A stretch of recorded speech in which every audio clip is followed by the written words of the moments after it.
see if his audio works this time. He's an old man. Get your own gimmick, dude. He's an elder. He is now an elder officially. He has wisdoms about basketball to give us. Stan, it is nice to see you. You are looking thin. That color looks lovely on you. What is that? Is that a light green? It certainly seems to be, yes. Maybe a teal, Dan. Maybe a teal. Okay, you've come in with the kind of energy I expected to meet the moment here during the playoffs.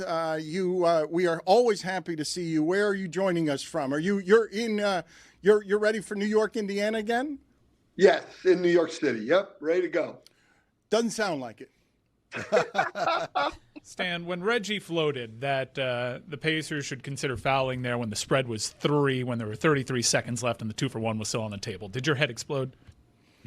No, I mean, I think those are good things to think about. I think they're things that coaches talk about a lot. I mean, I know there was a situation earlier in the series where they were up 5, and it was a situation where I was thinking, Joe Mazzulla's talked about these situations where he would foul in those situations and take the 3 off the board. So these are things coaches are thinking about all the time, may overthink them at times, but I think they're certainly interesting to talk about. Stan, Isaiah Thomas, the younger one, not the older one, at 3:50 a.m. this morning posted to his nearly 2 million followers, "Man, when I'm on these flights, I be farting so much, LOL, especially these overseas flights. It's all bad if you sit by me," laughing emoji. Your thoughts?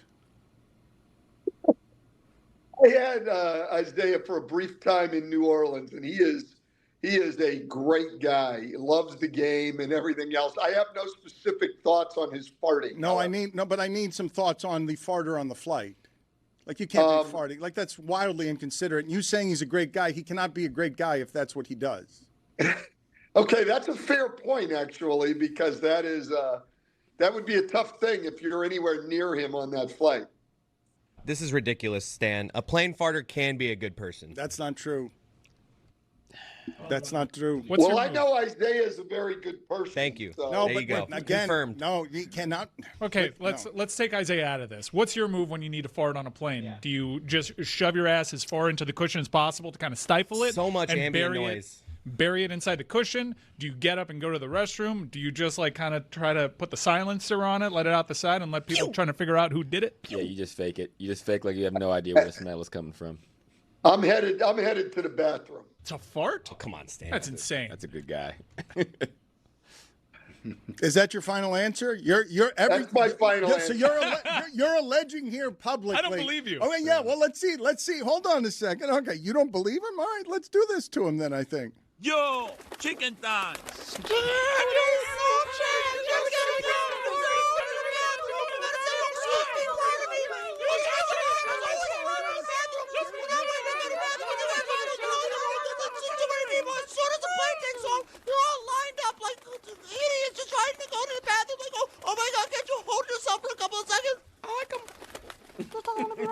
Just look at him, okay? Not this thin version of him. The one who's eating candy and beans all the time on these flights. Orlando Magic Stan. Your Orlando Magic Stan is getting up and going to the bathroom every time. Are you alleging here publicly for the first time that you have never farted on an airplane? I am not saying that. I mean, sometimes, you get one that sneaks out. But if I feel it coming on, I'm going to the bathroom. All right, so the one that sneaks out, how do you react? Do you put your hand up, went off me, Coach? No way. You just sit in it? And which of the choices are you choosing? Are you choosing the side, the side missile? The side missile? No, it just snuck out, so I'm not doing any of that. Side missile's a wild move. Have you ever people looked can around? see that from rows away. Yeah. Have you looked around the lean, like your right hip kind of like try to recognize faces, like, oh man, Turkoglu, look back. He thinks it's me. If it were Turkoglu, he probably would have been the one anyway that everybody suspected. Yeah, he looks like he just looks farted. like it. You know what? That's so true. Let's beat Turkoglu. I'm all in. All of sports history, guy who looks like he'd fart on the plane, Turkoglu. Who can beat my hand on I'm all in with, I got a pair of Turkoglus. Nobody can. Oh, wait, I got one for you. Oliver Miller. Wait a minute. Oliver Miller, that's just somebody who's a little heavy. Yeah, that's messed Justin up, man. Bohr. That's just a straight. All right. Former Marlins first baseman. No, I know. Thank you. I appreciate. I know who you're speaking of, but now we're just doing sizable human beings, right? It's either that or Shaggy, right? That's what we're doing with Turkaloo. All right, Stan, we've missed you here, and it's been a delight to hear you on the Pacers and Knicks. But I was taken aback the other day because it was reported that you were going to Amazon. I thought everything was going great where you were, and I just didn't even know any of that was happening because you're one of the best broadcasters in the game. So how or why is all of that happening? And congratulations on the new gig. Are these your last games? Well, they're TNT's last games. Yeah. So, we're headed out of the NBA business at the end of this series. And so, I had to find somewhere else to go. There's not very many things that I know anything about. And so if you're not doing NBA games, I'm not of a lot of value. So it was out of necessity. I had to find somewhere else to go. And I was very lucky that Amazon's willing to give me another opportunity. Well, congratulations. And I wanted to ask you in that series about the following, because you love baseball and you love how it is in baseball. The advanced metrics make it so that we really can do a good job of measuring individuals now in team sports. So when I say to you, I did not have before this Indiana series as the analysis that Jalen Brunson is going to be the biggest liability that's going to be exposed and exploited in this series, because if him and Cat are on the court at the same time, Indiana is going to ravage them with math probabilities that expose Jalen Brunson as the worst defensive player remaining in the sport. Why wasn't that the analysis before the series, and is that analysis more accurate now than it has been at any point during Indiana's run of the last 2 years? Well, I would say this. First of all, I think one of the things that, because it's a 3-1 series, that people are not, I'm not going to say they're missing, but overlooking a little bit, is all of these big games have been close. So they're right down to the wire. The margins are small. And so these things do matter. Okay, they do matter. But going in, I think that we were talking about, Indiana's improved defense over the course of the year. And certainly since January 1st, they were a top 10 defensive team. And, we talked about, I think because Tom Thibodeau's the coach there, everybody talks about the Knicks as if they're a good defensive team. And so I think what people didn't talk about enough is going back even to last year's series against each other. These two teams can't stop each other. Game 3, second half was a little different. New York, was able to play some defense. But other than that, nobody in this matchup can guard anybody. Both teams score at will. It's an offensive series. So, yes, are they exploiting Jalen Brunson and Karl Anthony Towns?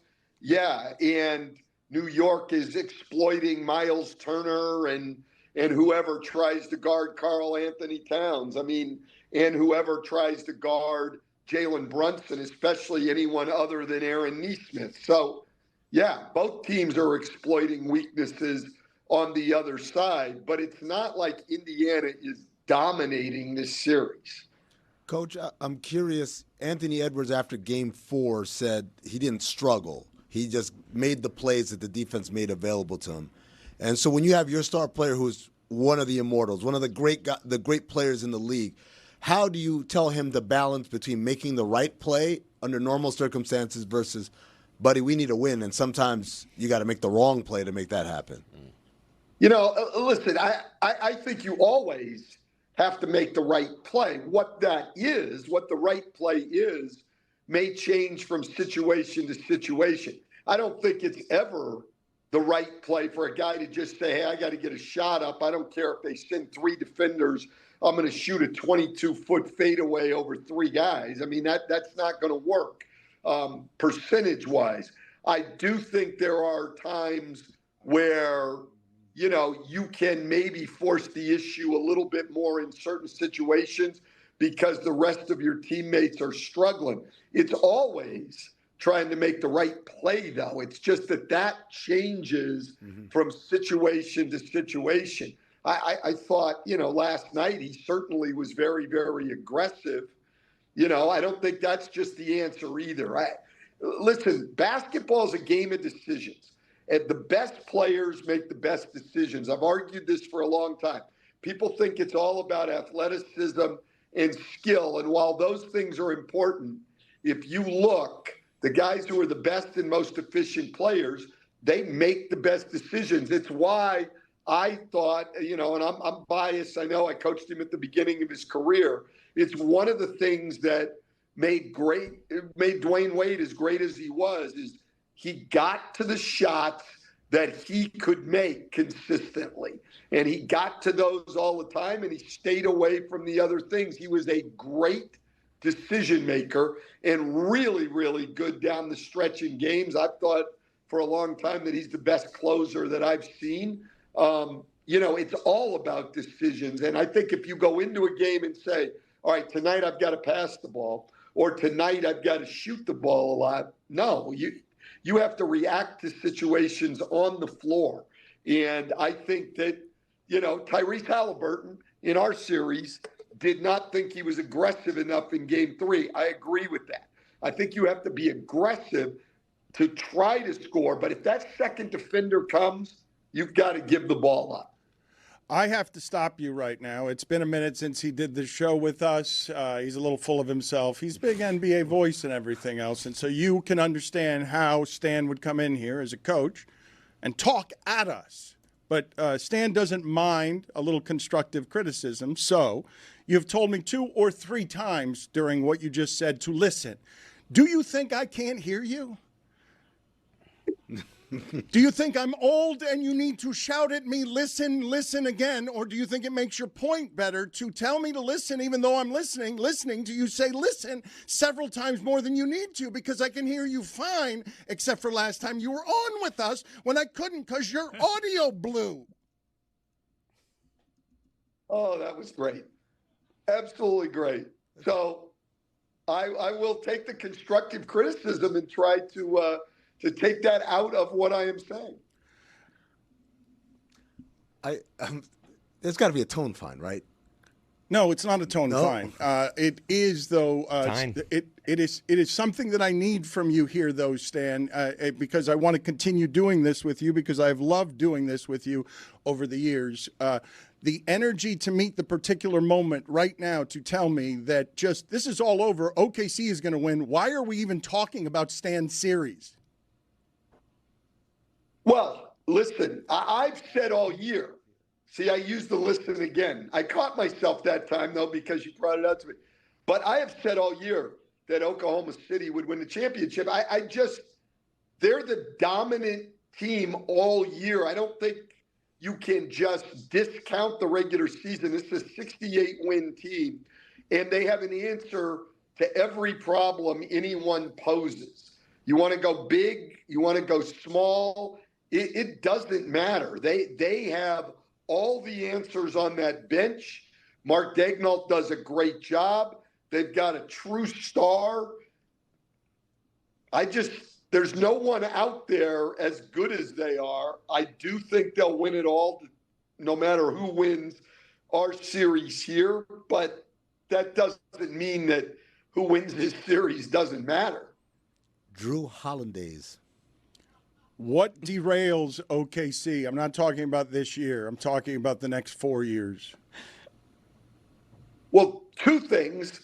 I think number 1, health. I mean, you can't guarantee but give me another one other than health. When I tell you that Jalen Williams is not one of their top 10 highest paid players. Like, I'm asking you what derails it. That's the second thing that comes up is, what's going to happen with all these guys' contracts? They're all going to want max money. You can't pay them all. I mean, the last time that, Oklahoma City went through this was back in, Durant, Harden, Westbrook, Serge Ibaka days, and they parted with, James Harden. It's hard. You're not going to be able to long-term keep all of these guys together. And so you're going to have to make choices on who you have together and then who you use to supplement those core players with. it's not an easy thing. Amin would know more about this than most people, having been in front offices and work. But this idea that we have this team and we're just going to keep them together for the next 10 years, that won't work financially. So a lot of hard decisions are going to have to be made. Are you going to max out, Shai Gilgeous-Alexander, Jalen Williams, and Chet Holmgren? Well, then you're not going to have around them for the long term the same group they have now. That's just not going to be possible. Stan, the finances aside, let's just assume Clay Bennett decides he's got plenty of money and he wants to, he'll spend whatever it takes to luxury tax. How hard is it as a coach to get guys to buy into the roles that they were in a year ago, basically? Well, it's really, really difficult because, look, it's still a business and these guys want to make money, and you start to have some success and get recognition. We're all trying to advance and get better, which for basketball players means bigger roles on teams. And so guy who might be satisfied being your eighth man, let's say Cason Wallace, okay? Can I just stop you on this one, though? When you say hard decisions and everything, I don't think these decisions are hard when you consider the way the system is gamed for the Thunder, not just now, but in 25, they got 2 1s and a second. In 26, they got 2 1s and a second. In 27, they've got 2 1s, 2 seconds. In 28, they've got 1 1, 3 seconds. In 29, they've got 1 1 and 5 seconds. Like, you're going to lose some of these players, but you've increased the probability of replacing them with cheaper, better ones because you've got all of these draft picks to protect against health, money, and anything else. Well, look, there's no question they're set up well, but what they've got right now is guys who are getting the job done. They're not going to be able to retain all those guys. I think we know that. So now you're assuming that all of those draft picks are going to be able to come in and contribute the way that their recent draft picks have contributed. There's no guarantee of that. Listen, as great a job as Sam Presti has done in the draft, and I'm not sure anyone's done a better job ever in the draft than Sam Presti, you're going to miss on some guys over time. That's just the way it goes. And when they do, now you don't have the quality of bench, the quality of rotation that you have now. Are they set up well? Yes. Will they be derailed? I don't think so. I think they're set up very well for the next 4, 5, 6 years. But when you ask me what could derail them, that's what it is to me, not being able to, have the continuity in your roster. Paulo Banchero is going to the Thunder? Or did we just pull that name out of the hat? No, they're making jokes at my expense. They're taking basketball players. You know what? You want to delight Stan? Go ahead and Please tell him. No, let's just. We have a working doc. Yeah, look, there's a working doc here. We're going to give them all to you, Stan. And as a fellow, you used to be a fat person. You know that this is the last place in America that people can attack someone in their insecurities publicly. There's a lot more places now. Well, this We're is back. Societal shift. The portal opened up, but this had been the safest space that no one objected to. You want to make fun of somebody? Make fun of the old fat guy. That's an easy space. And now this is what they've been doing to me all show. Because he played basketball versus 17-year-old. I did play basketball recently against a 17-year-old, and so they said my game, they're going to give you an assortment of names here to choose from. You rank them. All right, we got Pelle Larsson. We got Carl Anthony Pounds, Kristaps Porzingis, Jay Chowder, Bradley Veal, Andre Drummond, Nemanja Biapizza. That's my favorite. We forced that one. I like it, though. Andre Drummond. Miles McFries, Gravy Dick. Let's see, Mitchell Slavinson. Oh, man. These are good. Oh, gosh. Jason Tatum Tots. Oh, yep. Stan, what's your favorite? Oh, my gosh. Those are all outstanding. And it's really amazing that we have a group of people that can get paid good money to do things like this all day. Good. Let's. I mean, there's a lot of things wrong with this country, but come on now, you can get paid for that. How about That's us? pretty damn good. Yeah. All right. Yeah. The seal of approval. Orange Julius Randle. Mason Plumpley.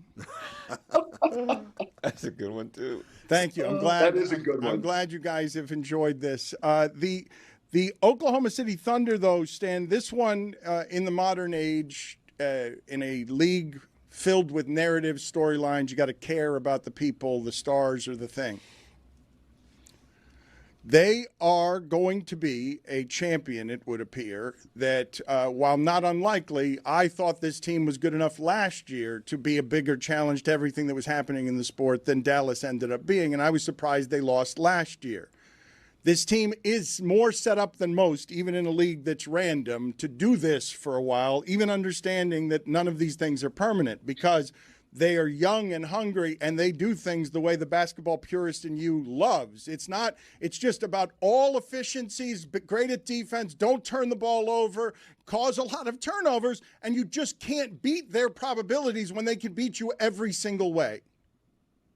Well, that's true.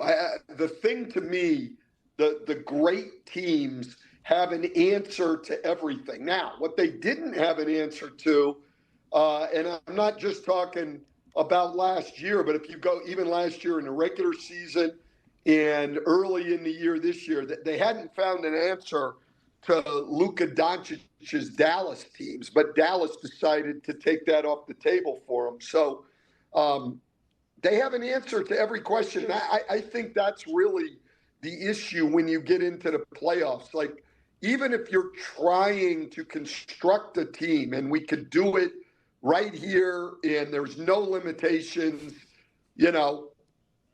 what kind of team do you want to put out there against them where you say, well, here's their vulnerability. If only you could do this.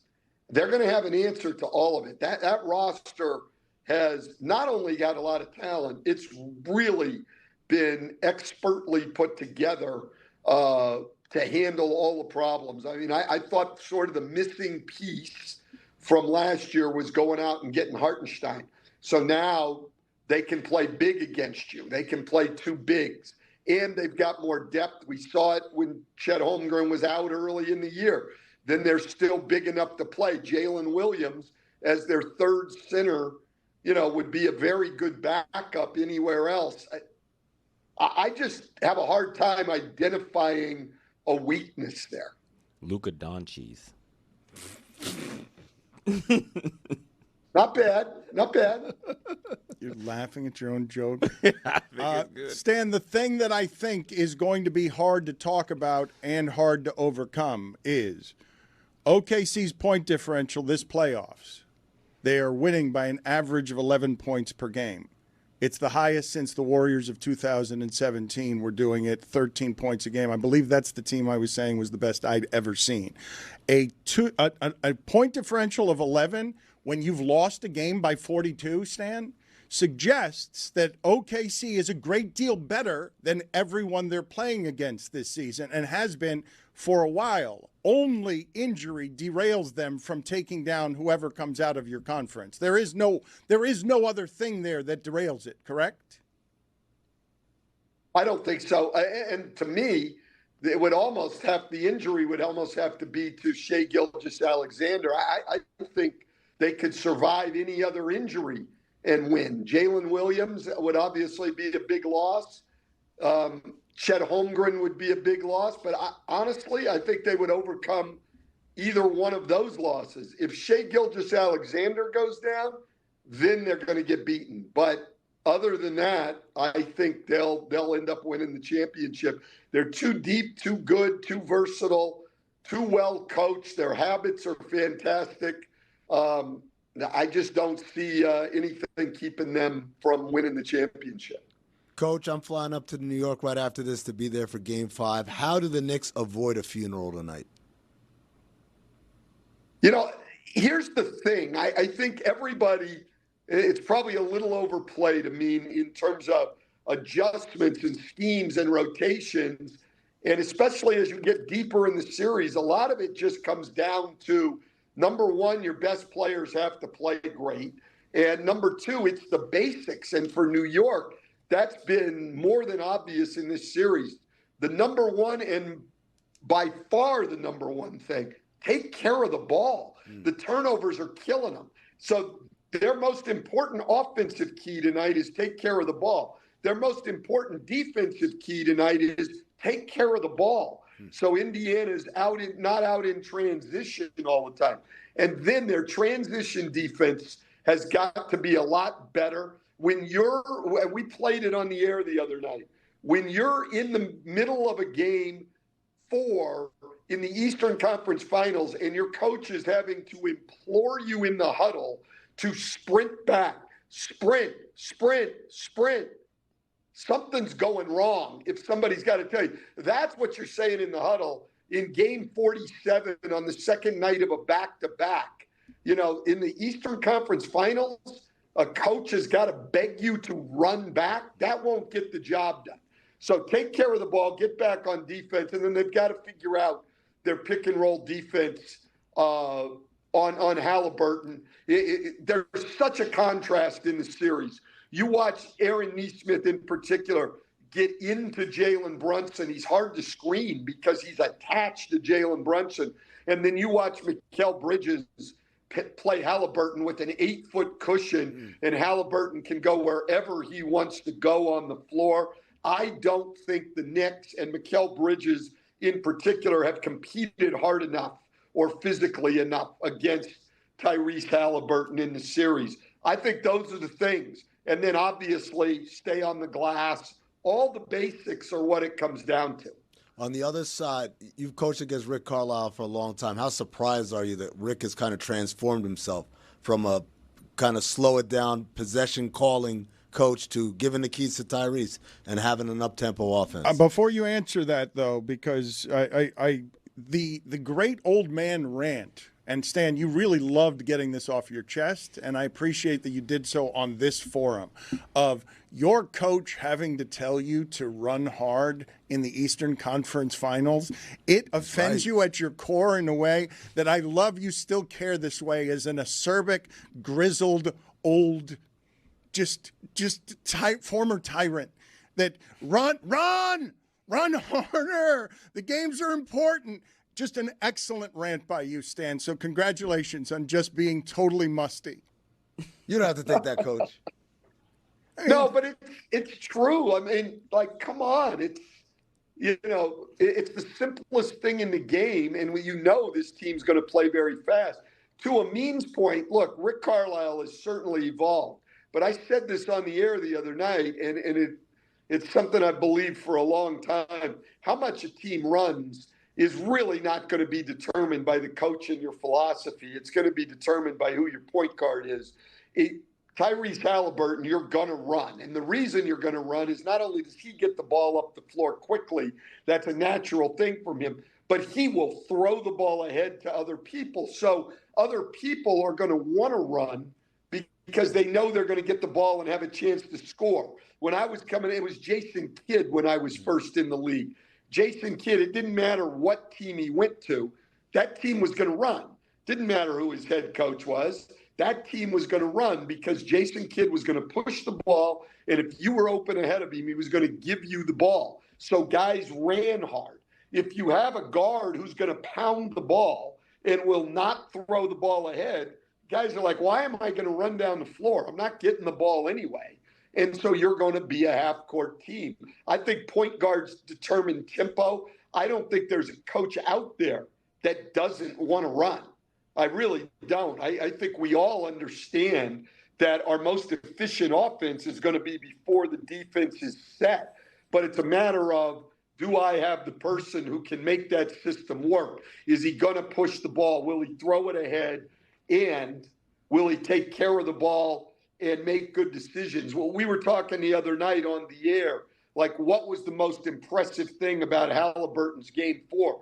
To me, the most impressive thing was 0 turnovers, and it's the thing that has impressed me the most about Halliburton throughout his career. Is this is a guy who takes care of the ball, and not a guy who's just playing it safe to take care of the ball. This isn't a guy who walks it up the floor and just makes the pass from the point to the wing and doesn't. This guy's a creative passer who also scores the ball, high usage rate, does not turn the ball over, and makes quick decisions. He's not a ball-dominant guy. Look, I mean, if you went around the league and just started asking players, I'm not sure there's a guy that any wing or big guy would rather play with in the league as a point guard than Tyrese Halliburton. All right.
Stan, I've got to stop you because you said I mean, and it sounded like you were saying I mean, but that's not even the offensive part. After, again, I just corrected you moments ago. I said, do you think I can't hear you? Because you said listen to me several times. Now you offend me even more because you've asked me several times now, look, do you think I can't see you, Stan? Are you of the opinion that I need to look because I am looking elsewhere or that I can't see you? You know, Dan, the thing that's really nice about coming on your show is to be able to come on and give you just, I mean, pearl after pearl of wisdom here, okay? And then still be criticized for it. It's really enjoyable. This is one thing I wanted to ask you before you left here today. I want you, as somebody who enjoys all of the analysis and you know a great deal about why and how things happen, but some things are out of your control. If the shot that Halliburton made that bounced over the shot clock and went in, if I asked Halliburton to take that shot 10,000 times, how many of those 10,000 times would that shot go that high and go that way and then drop through without touching any part of the rim out of 10,000 tries? Lou al dente. Once, twice, maybe. I mean, Zero is the answer. So zero may be the answer. You know, as soon as I saw it, everybody started talking about Kawhi's shot of course, coming from where I come from, I was thinking about Allen Houston against the Knicks. The ball bouncing up and going in. I said Don Nelson. You know, it's just sometimes. What's that? Don Nelson, 1969 is what I said. I mean, you weren't around in 1969. All right, my man. Like, Ooh, My man. he Oh, hit my man. He hit you. you know, there's no way you were around in 69. I mean, I appreciate your knowledge of the history of the game, but you didn't see that shot. You weren't there, hot shot. Hey, All right. I'm an old soul, and video exists. Stan, The video does exist. put it on the poll, please, at Le Batard Show. There's no way you were around in 69, my man, at Le Batard Show. Yes or no? Stan, it is nice to see you. I do indeed see you. It is nice to hear you as well. Nice seeing your smiling face, sir. And it has been a pleasure to you. You guys are going out with a bang. Like, if these are the last games for TNT, TNT does it the best till the very end, because all of this stuff has been wildly entertaining to watch. Well, listen, Dan, I really appreciated looking at you today. So it was fantastic. Good seeing you, Stan. I love you. You know that we love you.